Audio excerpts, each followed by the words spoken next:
that. Okay. You got it? Yep. So let's just keep it recording. Okay, but I don't want you to you need to put your computer someplace else. I need to what? Put your computer someplace else. You should be resting. Right, I will. I just want to make sure we get Elizabeth on. Okay. That's all. I'm not sure a co-host can make somebody else a co-host. I don't know. Yeah. So I want to wait for Elizabeth. Okay. Who said she's in some other place and she's doing this in between meetings. So Okay. you think you get it all. So Sandy will be there in case as a resource. But if Elizabeth, because people know who she is, can open the meeting. Yeah. I think, and do introductions, then use, but please feel free to jump in and be a real co-host. And okay. I think people can get right on. I don't think you have to admit them, but you might. Okay. I never can tell with Zoom whether you have to admit them.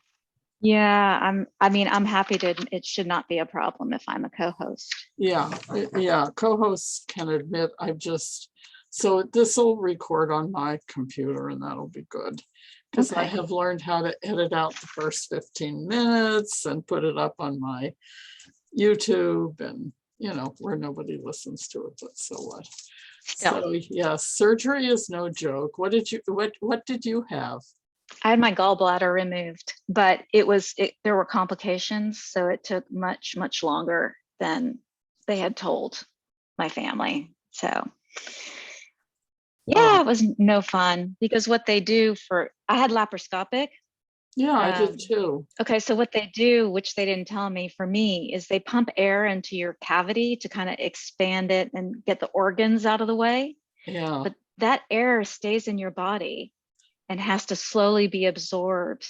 And so I, for 2 or 3 days, felt this air bubble pushing in places, and it was so painful. That's probably what hurt more than the actual incisions and all that. And how long did that go on? Probably about 2 days. Like I could feel it. Like if I turn on my side, I could feel where it went. That's what I think I'm feeling that. It usually lodges behind your shoulder blades. That's one place that it really hurts. You just have to shift positions to get it to move. Or stand up. That also helps. Yeah. So I don't know. My husband thinks they gave me too much anesthesia. It took me so long to recover, to get out the anesthesia. Yeah. Yeah. Okay. Well, I hope it was successful and I hope so too. I mean, I had a hernia repair. I mean, I had a gallbladder thing and didn't have any trouble with it. Mm-hmm. Yeah, everyone has their thing with surgery. So, hey, Sandy. Hi, Sandy. Thought you might. You know Claudia? Yeah, we've met. Claudia. Hi. Yeah, everybody's met with Sandy sooner or later. And oh, by the way, did I tell you there's a Sacramento Christina? Yes. Poloni? Yeah. Who says we've met and worked together? I work very closely with her. Yeah, she's coming. Great. Yeah. Good. She worked with Rhonda Simmons and She worked in the mayor's office and did youth workforce development for 100 years, it felt like. Yeah, that's what she was doing. Yeah. Mm-hmm. Mm-hmm. Yeah. That's cool. So I'm waiting for Elizabeth to make her a co-host. So I'm going to look and see if I wanted to make Sandy a co-host. Yeah, I could. I can do it. I can do it, Margaret. I can make it. Oh, then do it. And I'm recording. So if I leave, I can leave, right? Yeah. Well, no, you can't leave the meeting. You're recording it. If I'm recording it, I can't leave it? No, you have to move your computer in another room. Well, that's not possible. I'm going to mute it. I'm going to mute my computer And Right, then Sandy? Because she's recording it on her actual computer. right. I That's don't, okay. you can't leave, you can't, exit the meeting, but you can move to another room. Yeah, yeah, Yeah. yeah, But can I mute it? My computer? No. yeah. No, I don't think I can. Yes, you can, Oh, why not? or turn it. Yeah, your volume. There's a mute button on your volume on your computer. I know, but I think it records exactly what I hear and see. And Well, that I don't know. here is Elizabeth. Well, why don't you let me record it then? Oh, It's up to you, Margaret. Good afternoon. hi, guys. Hi. Oh, Margaret sounds druggy. Yeah. I am. So Yeah. I can't make her a co-host now. I'll do it. You can do it, I'm still a host, so I can make her a co-host. but am I recording? Yeah, it's Yeah. recording. It said it was recording when I got on. We don't know if it's really recording on your computer or mine, do we? It's recording on yours, Margaret. Okay, I want to get out of this conversation because I don't feel good at all. Okay. I'm going to leave this floor of my house. Okay. And so I'm not listening to it. But I guess I have to turn it off at some point. I will. Well, if Claudia ends it, it'll end the recording, I think. Yeah. So don't worry. Okay, If guys. you need to go take a nap, go take a nap. Yeah. Hey, thank you guys. I can't. Oh, Feel better. Feel it's better. hard to get up, Claudia. I know. I Oh, go rest. yuck. I'm closing the door, so I'm Okay. not even tempted to participate. Oh my God.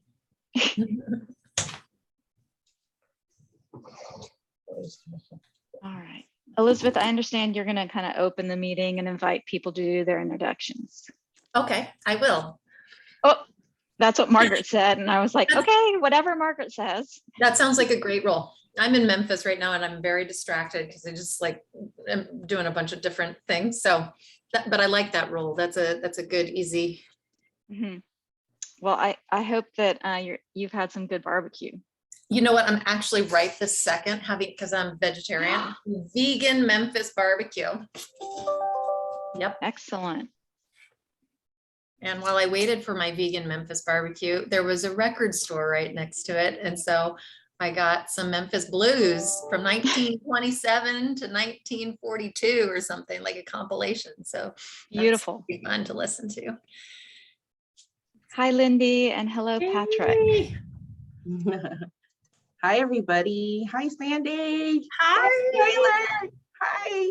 Oh my gosh. You cut your hair? I always cut my hair. That's the shortest I've ever seen it. Yeah. It looks good. But I'm always, I can't wait to catch up with you, Lindy. Yes, I know. There's a lot going on. Grand. Hey, I saw the headline today about the parcel tax Yeah.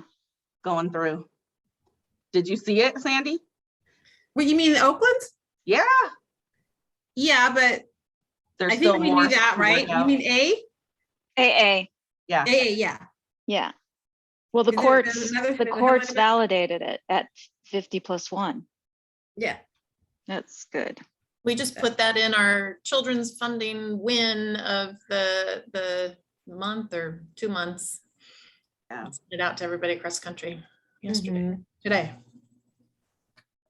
Fantastic. Yeah. Congrats. I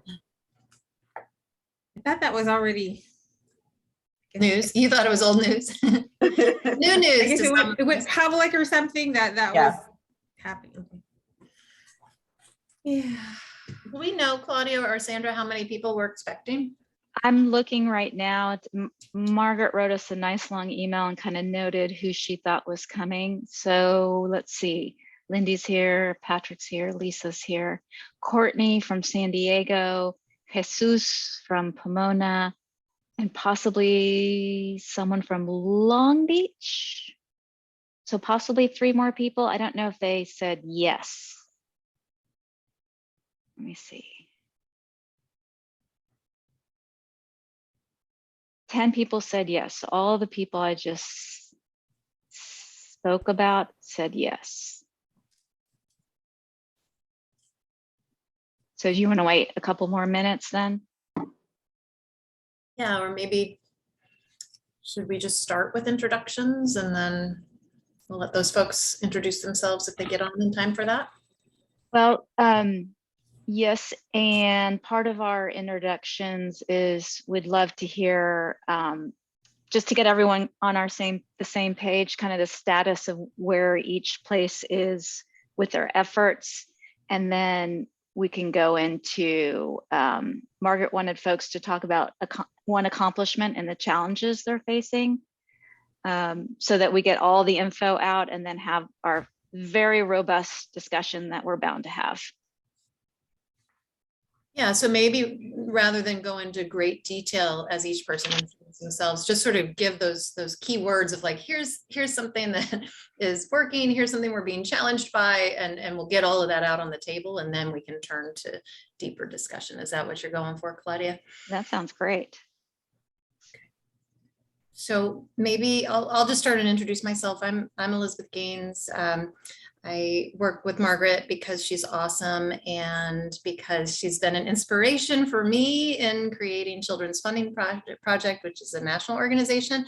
But prior to forming Children's Funding Project, did a lot of work with, in my previous organization, the Forum for Youth Investment, with mayors and increasingly county executives that were creating children's cabinets, and often paired with those were these, offices of children and youth. And so lots of folks around the country beyond California that have some sort of an office of youth, and they take all different kinds of shapes and sizes. And so I'll be thinking about that as you all are talking, and trying to capture any of the learning from you all. And then, I don't know, Claudia, Sandra, you guys want to go next?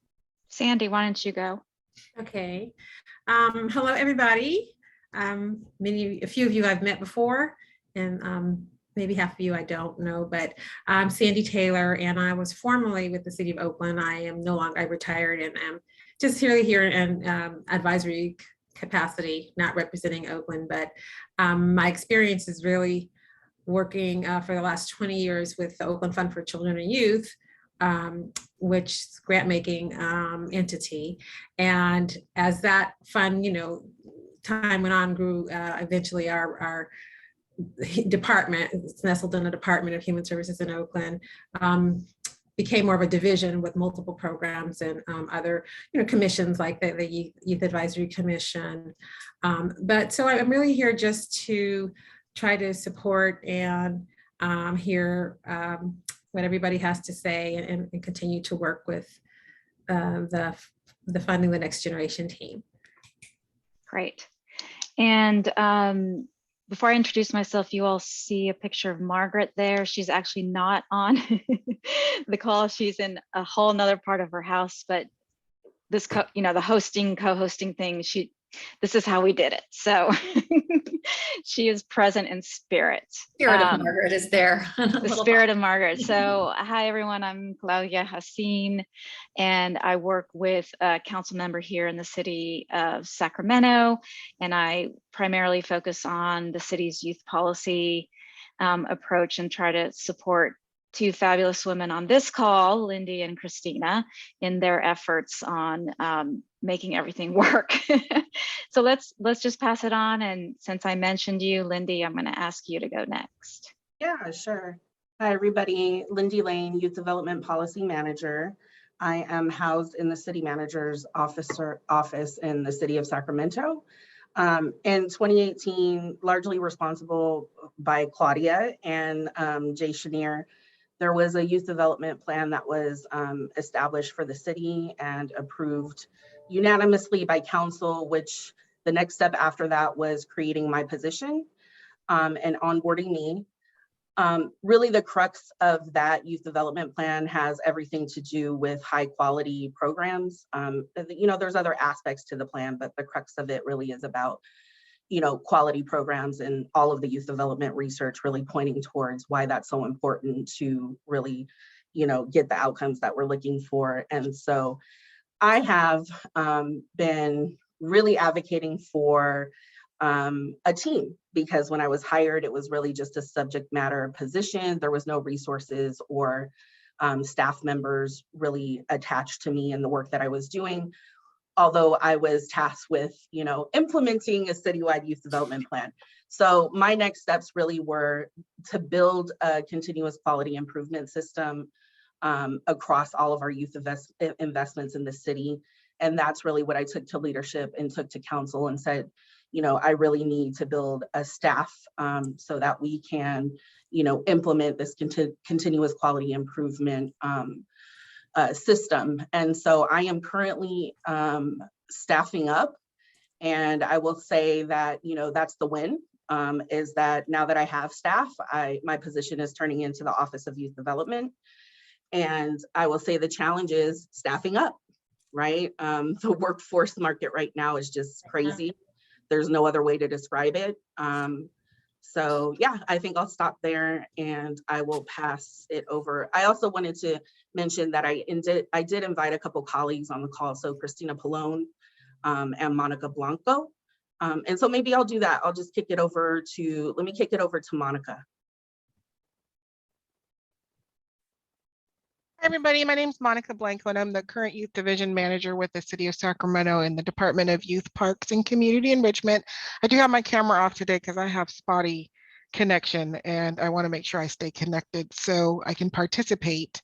In addition to my role as the Youth Division Manager, I am leading the PQA efforts in the department, along with leading our Youth Development Institute, which is professional development to youth service providers, both internal and external to the city. Christina, I'll pass over to you. Thank you. Sorry, I was trying to unmute. Christina Pallone, I am the City of Sacramento's new Workforce Development Manager. I've been in this role for going on 3 years now. The City of Sacramento has not had a large-scale workforce development initiative of this size until 3 years ago. And that was based on a Brookings Institute report that highlighted quite a bit about Sacramento's families, particularly families of color, living in poverty and the economic disparities. And so the City of Sacramento finally made an investment, mostly with CARES funding and now ARPA funding around workforce development. I've worked with Claudia, Lindy, and Monica for years. Originally from Sacramento, but I worked in the mayor's office in San Francisco for 10 years. And of those 10 years, 7 was in the mayor's office of economic and workforce development under the leadership of Rhonda Simmons. So I've been in the workforce development space for a very long time, have worked with DCYF quite a bit, still have a lot of colleagues at DCYF that I reach out to all the time. So I'm very excited about this conversation and this opportunity, and definitely look forward to working with all of you. I'll just add one thing, and then we'll pass it over to another city. One of the challenges, a big challenge really, is that there is no dedicated youth fund in Sacramento. And there are no dedicated line items for the work of both myself and Christina Pallone. So that clearly is one of the larger challenges that we're dealing with right now, is to get some dedicated resources for our work. So I will pass, should I just keep passing the mic? Okay, let me pass it over to Brooklyn Williams in Oakland. All right, good afternoon. Thank you, Lindy. Good to see you. You too. All right, so my name is Brooklyn Williams. I am in Oakland right now. Actually, I'm in East Oakland right now. And I was a member of the City of Oakland's Reimagining Public Safety Task Force that started in 2020. And through that, I was representing District 4 here in Oakland. Through that process, I authored a recommendation to create a Department of Children, Youth, and Families in the City of Oakland. And so that recommendation was adopted by the task force. And then when the city adopted their 2-year budget, we were able to advocate where we are in the process right now is that we were able to advocate for some money to be set aside to do a feasibility study for the creation. So I know, the city of Oakland already has our Oakland Fund for Children and Youth. Hi, Sandy, good to see you. I knew we would see each other again soon. And I actually just came from a grantee meeting for OFCY. In my day job, I am in workforce development and employment readiness for 16 to 24-year-olds.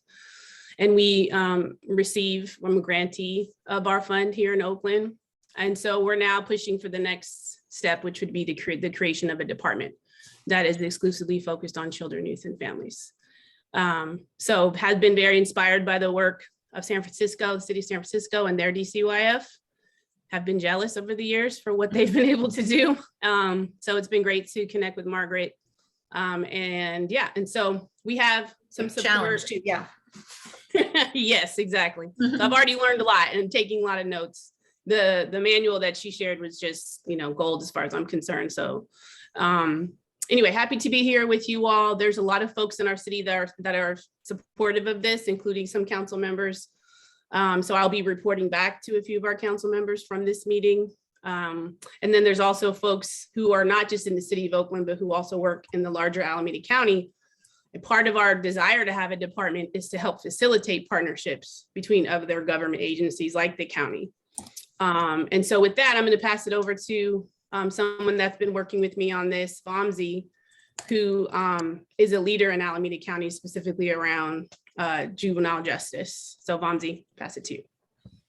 Thanks, Brooklyn. Appreciate the introduction. Vamsi Palagumi, working closely with Brooklyn Williams. Wear multiple hats, the chair of the Alameda County Juvenile Justice and Delinquency Prevention Commission, also a nonprofit consultant, work with several nonprofits and really trying to create this in Oakland has been a long time dream of mine. I think, aligning pots of funding into one, so systems and folks can really talk with each other makes a lot of sense. Had a lot of experience working with DCYF in San Francisco and various programs as a time and consultant over there. And so, really excited to be here and hoping that we can do something very similar in Oakland.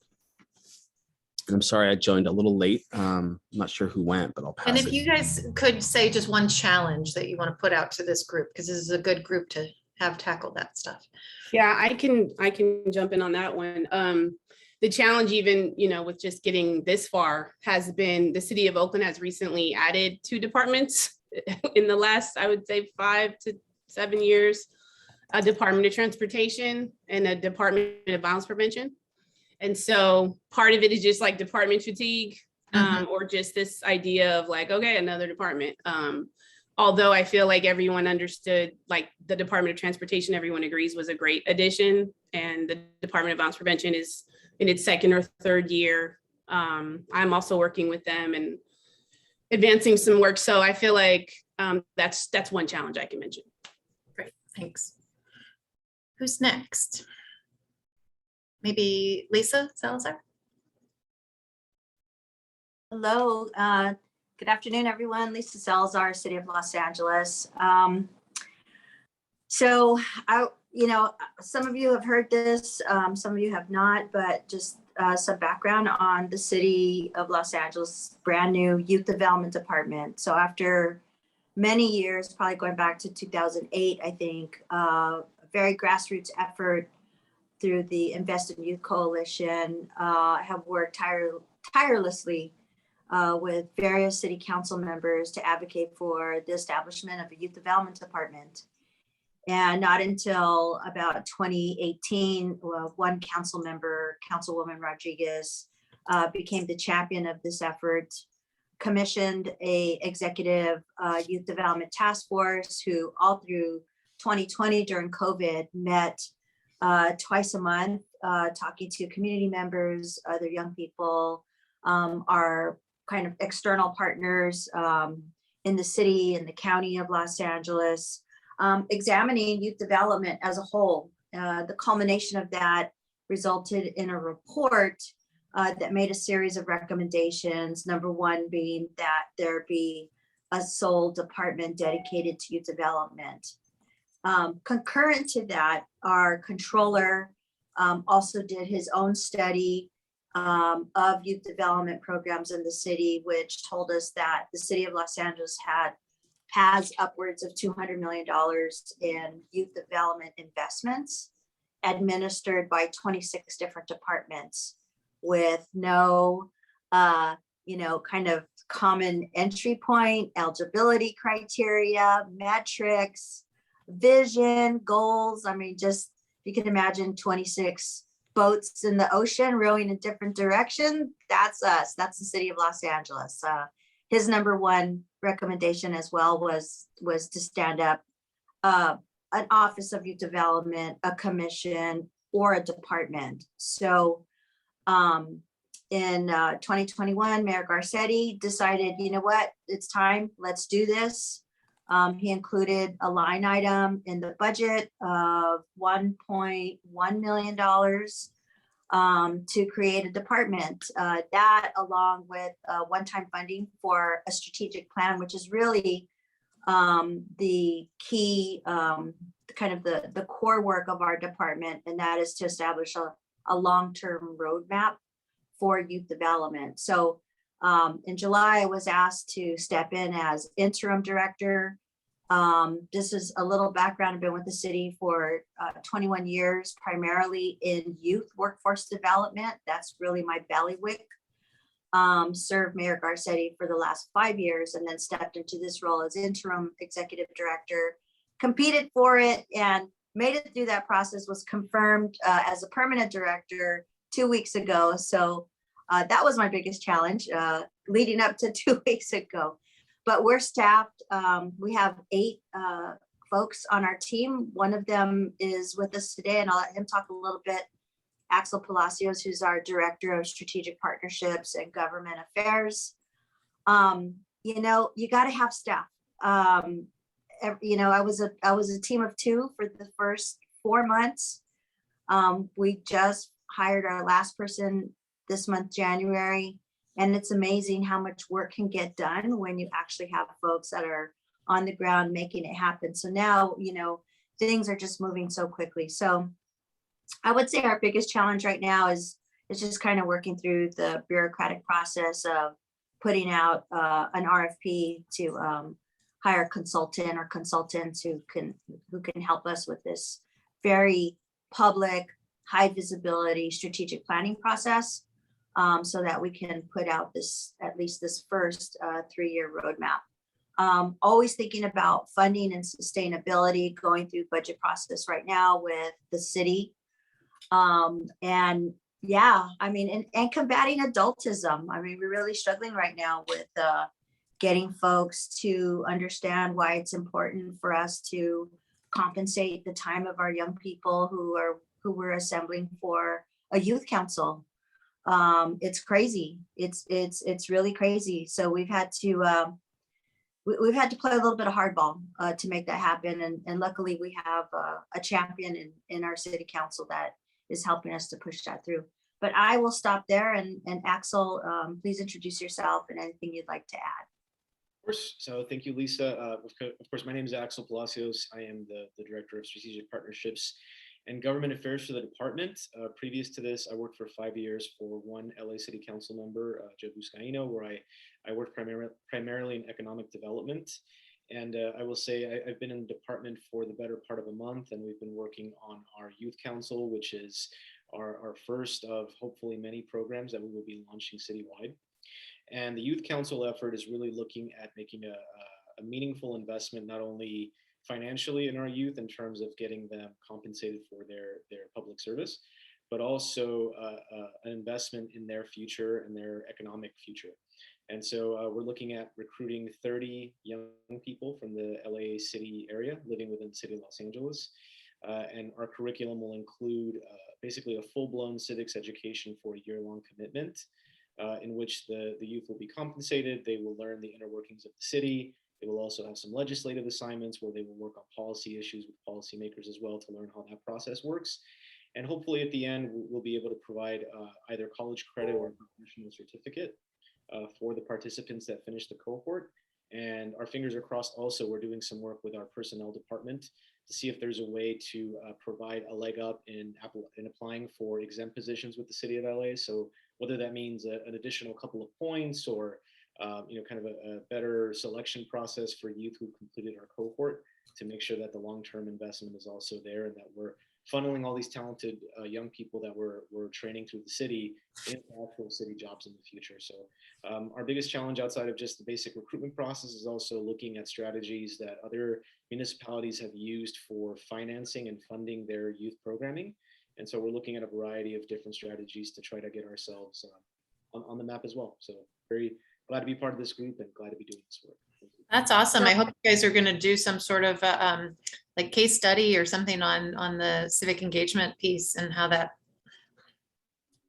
pretty unique.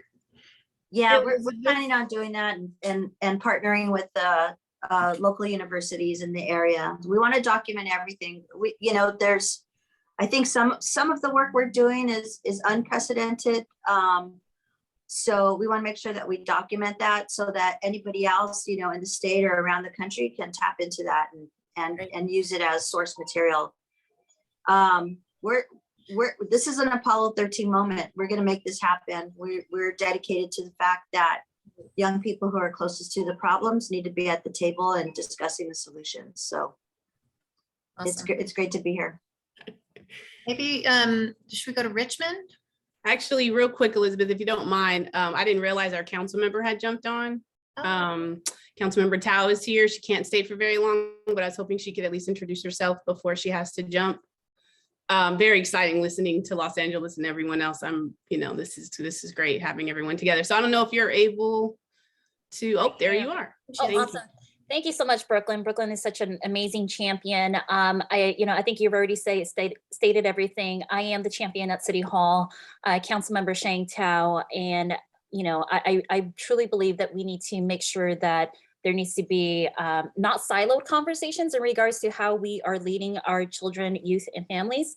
And so I'm excited for this. I was able to fight for the feasibility study money. It's surprising to me because it wasn't an easy fight. You would think that logically it makes sense, but it wasn't. And so I had to whip up the votes and we were able to get it. And so we have the money for a feasibility study and we'll love to just take, any takeaways from you all in regards to how to best move forward. And so I'm really appreciative of Brooklyn Williams for being here on the call and being able to stay on because we're going to need a lot of support and a lot of guidance, but I'm confident that we will be able to do just that. Thank you. Thanks. I know that Margaret will want us to say something about, Lisa, when you were talking, you talked about a couple of reports that got you guys over the finish line to get the department created. Sharing those kinds of materials and things is going to be useful, I think, as people are in different stages of the process. So we'll make sure that we figure out how to share all of that stuff. All right, Richmond, who's up? Good afternoon, everyone. My name is Patrick Sills. I'm an analyst in the Department of Children and Youth, born and raised in Richmond. So the opportunity to serve my city is a dream come true. The director, LaShonda, she's on a call, but she'll be hopping on shortly. I'm the only staff person in the Department of Children and Youth. I don't get much rest. So, but we have, we use a lot of interns and borrow staff from other folks to help me out in lots of ways. Anyways, the measure that formed the department was approved by the voters in 2018. It's codified by the city council in 2019. The department was formed subsequently after that. We do have a dedicated funding source per the measure. So it is a stair step, 1% in the initial year, 2% the following year, 3% in the subsequent years for a decade. And then at the end of that 10-year period, it needs to be re-upped, approved by the voters again. And so we're now in the middle of our first grant funding cycle. So we did a community needs assessment, year-long strategic investment plan. Myself and LaShonda and some other folks. That was definitely a learning experience. We then got our 1% allocation, released our RFP, went through the whole funding cycle. We met with City of Oakland Scott and Mike Wetzel, We met with City of San Francisco, with Cerise and Theodora. They've been absolutely fantastic to us. And so I consider them like older siblings. So I pick up the phone and call them constantly. I'm getting ready to send Scott and Mike an email today. We, as far as our, I guess I serve as staff liaison to our oversight board.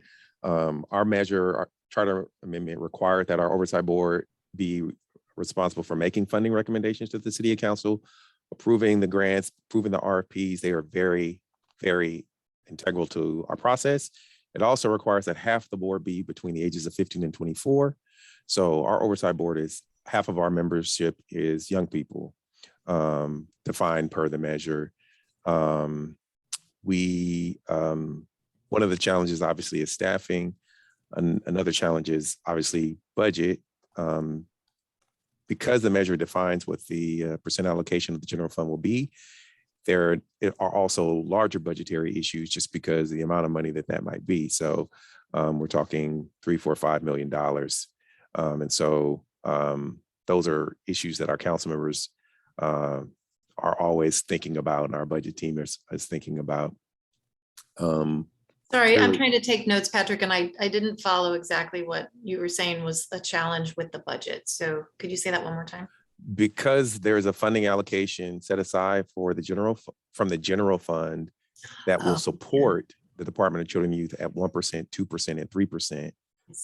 Sequentially, those are challenges that face the city because those are the council members are saying, okay, yeah, we like young people, we want to support them, but the challenge is also, we also have other needs. And so those dollars, right, are those conversations around how the Department of Children and Youth funding will affect other access to other resources and line items within the budget is a conversation that often comes up. Staffing is obviously an issue. Obviously, so I've done data analysis, I have to do outreach, I have to try to be kind of a counselor to our youth board members, staff liaison, writing staff reports to the Department of Children and Youth, writing staff reports to City Council, communicating with our grantees, reviewing progress reports and invoices. And it really is a lot of work.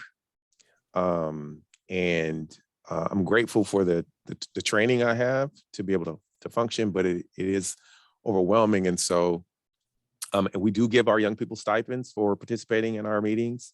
That was something that we were very serious about and making sure that we honor their time and their commitment.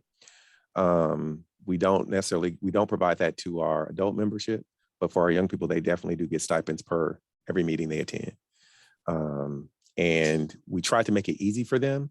And here's a little tip. So for us, we don't want them to have to be paying taxes on things. So for us, we try to keep it to $600 a year.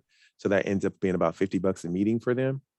And we wanted to, so that if we were paying them more, they would get W-2s, and we wanted to make it very simple for them. And so by keeping it at a certain amount, that was our strategy for not creating a burden, especially for young people that may be undocumented, right? That can also create further burdens or challenges for them. And so we're taking into consideration who are the young people that we want to serve, and we want every young person that is a resident. So anyways, I'll stop there. I'm happy to see everybody on the call. And I'm looking forward to the ongoing conversation and maybe connecting with each of you all, maybe personally, and just getting an informational interview with you all and seeing what you all are experiencing. Thank you.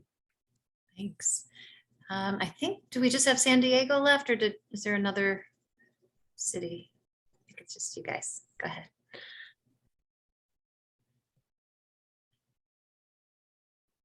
Sorry, did you call in San Diego, Elizabeth? Yes, was I talking? Yeah, we just got called on. No, you're good. You're good. I was just like sitting back thinking about that truth that Patrick is throwing down, and I just appreciate your honesty there, friend. Reach out if you need like a virtual high five from Southern California, because that is a lot. San Diego is in an interesting earlier phase of our process, and our colleagues from Youth Will, Warsan, and Safia, who were also instrumental in getting this office established, couldn't make it here today, but excited to report back to them. Myself and then Erin Hogeblum, who's with San Diego for Every Child, helped logistically with the organizing process last year, and really through community organizing and persistency with some newer council members and a newer mayor who was eager to make a splash, and was also supplemented greatly by CARES and American Rescue Plan funding to stabilize our city. The first ever Office of Child and Youth Success was established in the city of San Diego. It has only been passed with a budget of $350K, which includes an executive director, 2 paid youth interns, and then now a full-time childcare coordinator, mostly focused on supporting city employees and creating a more robust family forward atmosphere for the city of San Diego. So where are we now? The city has slowly working their way through the hiring process of that executive director. And that individual gets to walk in with kind of a blank slate, but a lofty job to set those goals and have a lot of high visibility. You know, the objectives of this office are to have every child, youth, and family seen, heard, and supported. So ambitious, to say the least. We are working with council members currently on more robust funding for the city to contribute to the Office of Child and Youth Success, and hopefully get a supplemental admin position in. At this point, we don't have a local dedicated funding measure in the city to help support supplemental grants or those type of opportunities, but that's certainly within the goals that we hope the office would accomplish in longer terms. We are working with the city on a charter amendment that would authorize licensed childcare to be in our park and rec spaces. So that's kind of a smaller goal that'll set the office up for more oversight and support, at least in their childcare facet.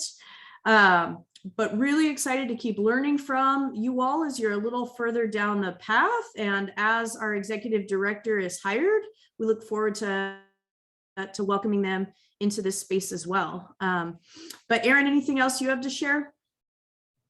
No, that was perfect, Courtney. I guess the only, I said no, and then I had something. The only other thing that I would think is that, you know, one of the things we're trying to navigate is our city currently had a youth advisory board that had really fallen apart, mostly because they were not compensating the youth for their time there, and which is a hurdle that we're going to have to figure out how to get over kind of separately, because we've heard from our city council that that in the current city charter, committee assignments can't be compensated. So that's like a whole other hurdle we'll have to get over.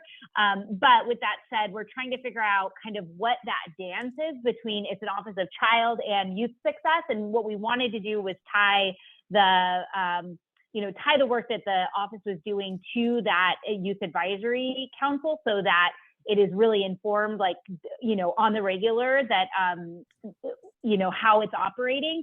And so that's a little tricky only because, one, that youth advisory board is kind of like still clunky and up and coming. And so right now we're kind of having to cobble that together as it is, but then also kind of how we seamlessly blend the, you know, the needs of that spectrum, so that it is really responding to both like young childcare needs, like infant and toddler, up to like youth needs, and how we how that kind of blends together in the office, and so that it's accountable to Youth Advisory Board plus or minus another advisory board or something like that. So that's kind of what we're navigating to. And it seems like I was just looking over Margaret's document that she put together the other day, and there's a lot of places that have been struggling with that, sort of figuring out how to parse out the first 2 decades of life in some kind of reasonable way. Is there anybody that it didn't go yet? LaShonda just joined us. You want to introduce yourself? LaShonda, Patrick gave us a little bit of background. You can see up in the notes, but or you probably can't see because you joined, but please do share a little bit. Good afternoon, everyone. So I was messaging Patrick, like, did you already go? So I'm glad that he was able to share. And LaShonda White, I serve as the director for the Department of Children and Youth, or the lead for it. But I also am the interim library and community services director. So we have a number of divisions that sit within that department, and Department of Children and Youth is still connected to the city manager's office, but I still do work there. But it is great to be here, really excited to learn and hear more about what all of you are doing. Excited for this opportunity. Thank you. So Sandra or Claudia, you guys want to? Yeah. Somewhere.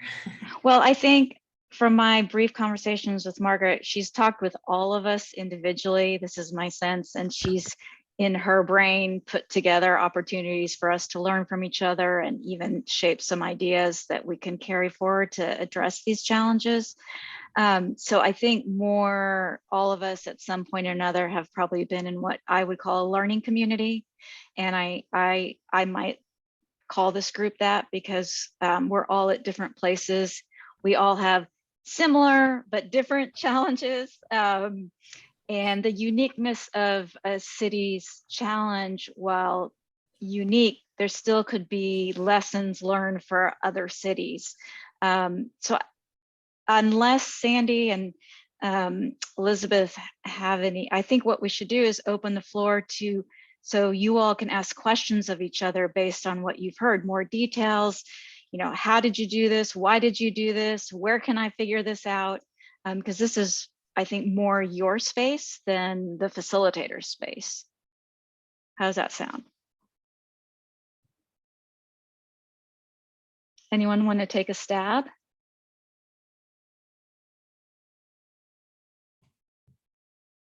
I have a question for Los Angeles, if you don't mind. So in the notes in the chat that Elizabeth took, it said the first step was a report that recommended a YD department. And then the controller did a study and recommended a department as well. Who first published that first report?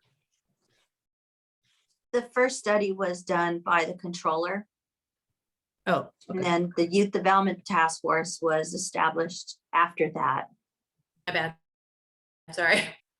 And then they put, yeah, I might not have laid it out sequentially. Lisa, what was the origin of having the controller do it? Where did that come from? There have been at least a half a dozen different motions introduced by different council members. Going back, I think the first one was in 2008. That's a good question. I'm not sure what prompted him. It might have been, there might be a motion that led right into that. I'd have to go back and look at that, and we have it all. I can actually look at it while we're on the call, but my guess is that there was probably a recent motion that instructed folks to look at that, and he might have picked it up from there. I'm not exactly sure though. Okay. Thank you. And so it seems to me that the controller, and correct me if I'm wrong, tends to be looked at as a somewhat unbiased voice in a city, and seems to have certainly helped your cause in moving the initiative forward of creating the department. Is that fair to say? Yeah, absolutely. The controller in the city of Los Angeles is an elected position. So he or she does not report to anyone. They are very independent. And I'll go ahead and put the report and the executive task force report in the chat, so you all can grab it from there. Yeah. So for those of us who are still on the path towards creating some kind of office or department, that the unconventional approach of having your auditor, your city controller, take a look at your city's children and youth expenditures. A note of caution on that, which I know we dealt with a lot when I was in San Francisco, is how a children and youth expenditure is actually defined. When we make these kinds of requests, and we've had to do this in Sacramento, is very, very specific language that says this counts, but this does not. And there is kind of some universal language that I stole from Margaret. So most of you have probably seen it anyway, but I think those dollar counters or cents, whoever they don't think about those things. They're like, oh, that touches youth. Okay, we'll put that in. But that's not okay. So Yeah, go ahead. Yeah, no, I was going to say, you know, and when I first came into position, I started to dig deeper into the controller's report, and I actually met with him. And as it turns out, there was a request or a survey sent out to all departments. And this report is a culmination of the departments that responded. So it wasn't like a heavy push or like a strict audit. So I believe that it underreports, and I have found one instance for sure. And I'll share this. This is public information that anybody can find. Our police department, for example, has budget line items that support staff who work specifically with young people. Those dollars were not accounted for in the controller's report. And that allotment is, you know, it's substantial. It's millions. So part of what we're trying to do this year is establish just kind of a new baseline data to really understand, like to go back to the controller's report and refresh it. That was pre-COVID, you know, now we're in this different space. And then for all the reasons that I mentioned, it was a survey. We're not even sure who did it. The obvious departments did respond, like rec and parks and library and folks like that. But yeah, you know, if we were to go back in time and actually define like what is youth development and what should be reported and actually mandate that for every department, we might have a report that looks a little bit different. But from what he did uncover, you know, upwards of 200 million and 26 departments, it tells the story. Okay. If this group is at some point interested in that, what we call fiscal mapping at Children's Funding Project, we've come a long way over the last, you know, dozen years and developing some standardized data tools to do that so that you can start to actually compare city to city and have a way to look and have a sense of, okay, so now we've seen what the budget looks like. Are we doing what we're supposed to be doing? You know, like you kind of get to the end of that and it's like, is this good? Is this bad? What is this? So that could be another future conversation to have. That would be really helpful, you know, and I'll share with you early on in the first couple months, I was met with both cheers and jeers because the department heads that are administering youth programs, like their first, you know, they would come at me like this, like, oh, congratulations on your appointment and your new department. And then they'd say, are you going to take our money away? Right. And that was probably the biggest fear. Are you going to take our money? You know, and so my response was always, that's not what we're looking at right now. What we're trying to do is understand what we have, who we're serving, how we're serving them, develop a strategic plan, and let's see where we go from there once we have a strategic plan. What is the community and all of our stakeholders? What are they going to say about the future of youth development in Los Angeles? And then we'll go to there. So yeah, just, you know, trying to get department heads to kind of feel at ease. But you know, if I had to press, I do have, you know, council action that gives me the teeth that I need, that it goes beyond just, you know, dear department head, will you please send me this, to instruct department heads to cooperate with the youth development department. So it's a little bit of both. A smile and a stick. Yeah. So I want to open it up to others, just a note of caution. If you jump into the world of fiscal mapping, be prepared to experience what I did, which was a lot of departments did not have the systems in place to be able to provide the data that I was requesting. So at that point I was saying, can you just guess? Do your best guess. And I know Lindy knows this intimately, but just get ready for that. It's an important step though. Okay, I want to step back and see who else has questions or thoughts. Can I just make one comment related to the fiscal mapping? So right now is a really, really good time for a couple reasons for Sacramento. One of the reasons I think would apply to everybody, which is what's going to be really hard without having systems in place is to do it retrospectively, right? But what we can do, knowing that Sacramento doesn't necessarily have those systems in place to track this with a level of fidelity, what we can do is work on creating one for the next fiscal year, right? So right now, what I'm doing, the second thing that we have going for us in Sacramento is that, I've been requesting this since day one. I even, asked maybe if the auditor could take it up. It was a no. So I just kept getting pushback. We now have a new budget director, and she seems to be willing to work with me on this and really to come up with a solution. So I'm starting the conversations with her now. And the hope is, I do think we're still going to run into challenges with looking backwards, but let's create something moving forward, right? And so that's kind of where our focus is going to be in Sacramento.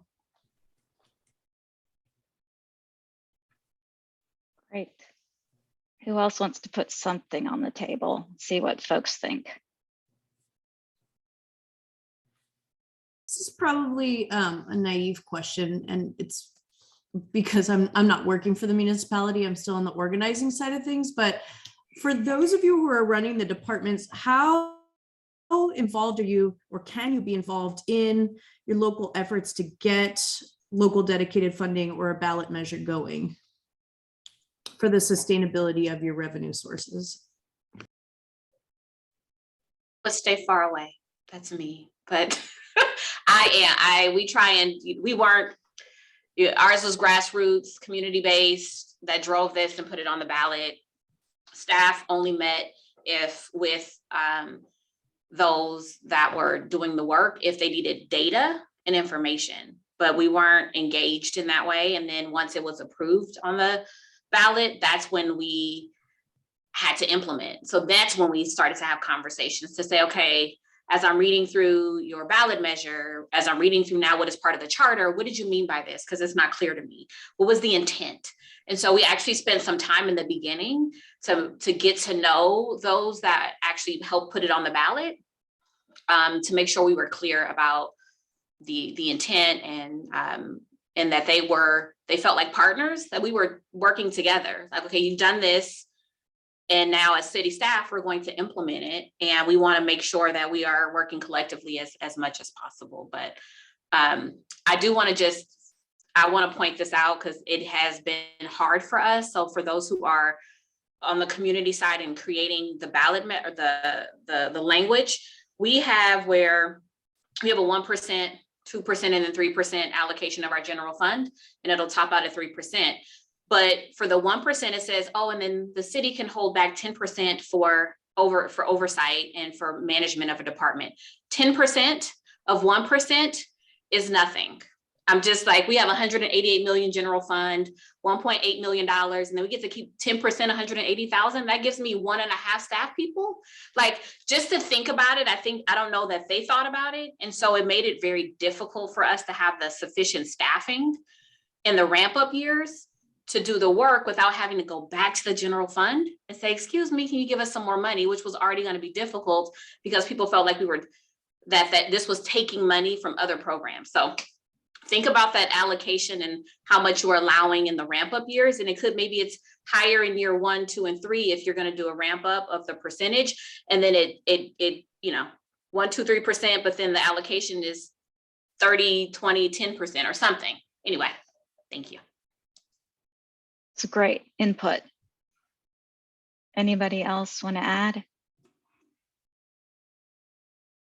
So one thing that popped in my mind when that question was asked is the role of a champion, an elected official who's your champion. In our case in Sacramento, while Lindy and Christina and Monica are working hard on the city manager side to get some infrastructure in place, we have my boss, who's the city council member, who's the champion for young people and has been working diligently to get something on the ballot. We're about to go on our 3rd attempt in hopes Third time's the charm, Claudia. It's going to happen.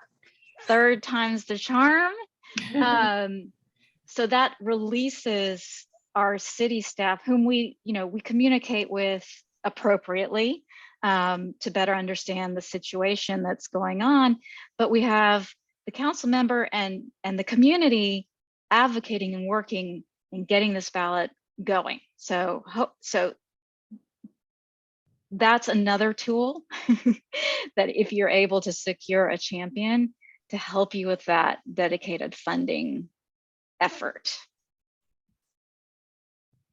Claudia, if I could build upon that, we are kind of, I mean, it's been somewhat sidelined, but we also, in being connected with kind of other family and youth serving organizations, we knew that our library and our Parks and Rec were going to go for a bond measure. And so they were also reviewing their, oh gosh, what's it called, Courtney? The strategic plan, or kind of, yeah, strategic plan, I guess, like 10-year strategic plan. And so what we asked is, we did some advocacy around trying to kind of insert our newly developed Office of Child and Youth Success into a critical piece of implementing their strategic plan, so that if and when, it sounds like it might be a little bit later now, but when they go for that bond measure, those dollars can, like just legally, because we're part of that plan, support them in implementing that work. So that was kind of a workaround that we tried to figure out. So if somebody, if you know of other partners who are maybe going for a bond measure, even if it doesn't make sense for you to, but you can kind of insert yourselves, that might also be a strategy if the cards happen to fall that way where someone is doing that. Claudia, I wanted to just add, just listening to Los Angeles and San Diego, just when you're thinking about how much funding it takes to administer an office, that 10% cap, was the cap that Oakland Fund had for years to administer the requirements for grant making. And then over time, different responsibilities were added, a measure for student attendance, a measure for an MOU here, run this sugar sweet beverage fund over here without more funding. So I think the thing about it is to really, I'm an advocate of that, doing a plan for the whole pot. Our legislation required that you do a plan for the grant making arm of the fund, but the entire responsibility of the office or division or department, especially if you're naming a vision that includes, policy making and those partnerships with other cross-jurisdictional entities, which will come because if it's successful, people want you to do more. But I'm just an advocate of like doing that planning so that you have what it takes to manage your community grant making, as well as those other, cross-jurisdictional partnerships that involve community partners or involve the district and the county. Because, you're in such a great place because you're defining it now going forward, and defining what you need, I think, is really important. Sandra, that's such an important point. And it seems like these offices really from the beginning have to be so clear about what their mission is. Is their mission primarily coordination of other departments? Is their mission to administer local dedicated funding, a funding bucket?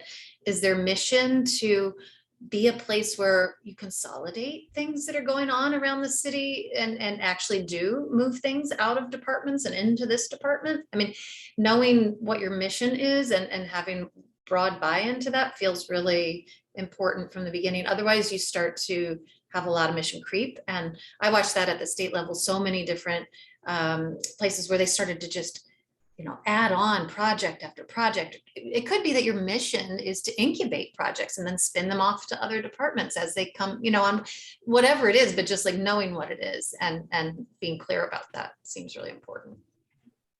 Well, and also being very thoughtful about language in that ballot measure that might be creating your office or your department, trying to find ways to leave it open should you take on more responsibilities as a department or office. I think a lot of us look to DCYF's charter amendment as a big place to start, but the cap is 10%, I think, still. and that, you know, that definitely hamstrings. So we have about 3 minutes. I wanted to ask, I'm sure there's a lot more we can talk about. I think Margaret is really curious about, is this helpful? Is this something you want? How often do you want it? And Elizabeth, Sandy, best way to gather that information would be, we can open it up now. We can follow up with you. What do y'all think? Maybe if people put it in the chat, like put a note, like, yes, would love to do this, and what kind of frequency would be useful, just chat it in. Right, court. And then, go ahead. Oh, sorry. Could I also ask, I noticed, you know, it was very cool that Oakland had their council member join. And I know, you know, we definitely have folks who would like to join as well. Is it kind of an open invitation okay, great. Yes, for cities who are working on this, bring whoever you need to bring along. All are welcome. I think it would be great if you could also in the chat, if something came up for you during this conversation, and since we're running out of time, we didn't get to it. I want to capture that so we can follow up in subsequent conversations. Claudia, somebody did put in about a base camp to share resources, but we'd have to check in with Margaret on her ability to maintain that. But any other burning issues? I think one thing we can do to help everyone is do kind of a roster, who was here, what city, and your contact info. So should you just want to call someone directly, you don't have to wait for Margaret or any of it. Just call them, email, you know, go ahead. We need to learn from each other. Any words of wisdom or advice or inspiration before we go on our merry way? So it's sounding like maybe yes and quarterly. Can we like see that is like, yeah, okay. I'll download the chat to make sure we capture everything. Thank you for someone saying that. Okay. I'll just say selfishly, we're ramping up for July 1 to start our study, or, you know, after July 1. So I was going to say monthly, but definitely open to quarterly or however folks come together. But I was also going to say monthly, but then I was like, oh, quarterly. Okay. Yeah. I was like, oh, I didn't even press enter. Like, never mind. Maybe every other month. How about that? Yeah. That would be great. Yeah. Or if there's subset of you that Margaret discovers, you're all dealing with the same exact thing or a version of the same, she can pull you together in a smaller group so you can work through it together. Again, unique situations in every city, but there are some commonalities and we can glean stuff from each other's responses and strategies. Oh, and one last question. Do you like having it be sort of open and come with your questions, or would it be better if you knew, oh, we're going to be talking about, you know, challenges with funding sustainability on this one, and, you know, adultism on this next one, or whatever? That would be great. Yeah. So would you like a very structured agenda or an open conversation? I think a hybrid of both. Okay. I know, like, everyone's going into budget season, so, you know, any great data points that folks could share that we could use as we're defending our budget, you know, is always really helpful. Reports that folks are doing, evaluations that folks are doing, anything like that would be great, you know, to share amongst this group, because you know, we're just going to support each other. And I know our elected officials are always somewhat motivated by when they hear San Francisco's doing this, Oakland's doing it, Richmond pays their kids, Sacramento pays their kids, you know, like, that's always really helpful. So a hybrid of, like, you know, focused discussion and then kind of open is what I would advocate for. That's great. Okay. Elizabeth, you want to wrap it up and send us off? Yeah, I mean, I don't have anything more to say, except that I wish I lived in California as a young person. So Margaret will be excited. I think that everybody was enthusiastically participating, and I know she was really upset to not be able to be here, but her work, you know, her work precedes her. I don't know what I'm trying to say. But yes, I think we're good, and we'll let her know maybe every other month sounds good, and finding a way to get you all in regular contact with one another. And then we don't have to spend as much time on intros and things in the beginning. You'll start to just know what everybody's doing. So. Okay. All right, everyone, have a great afternoon. Thanks for your time. It's great to meet many of you. Yes. Thank you. Have a great quarter if we don't talk sooner. Yeah, take care. Bye. Bye, thank you.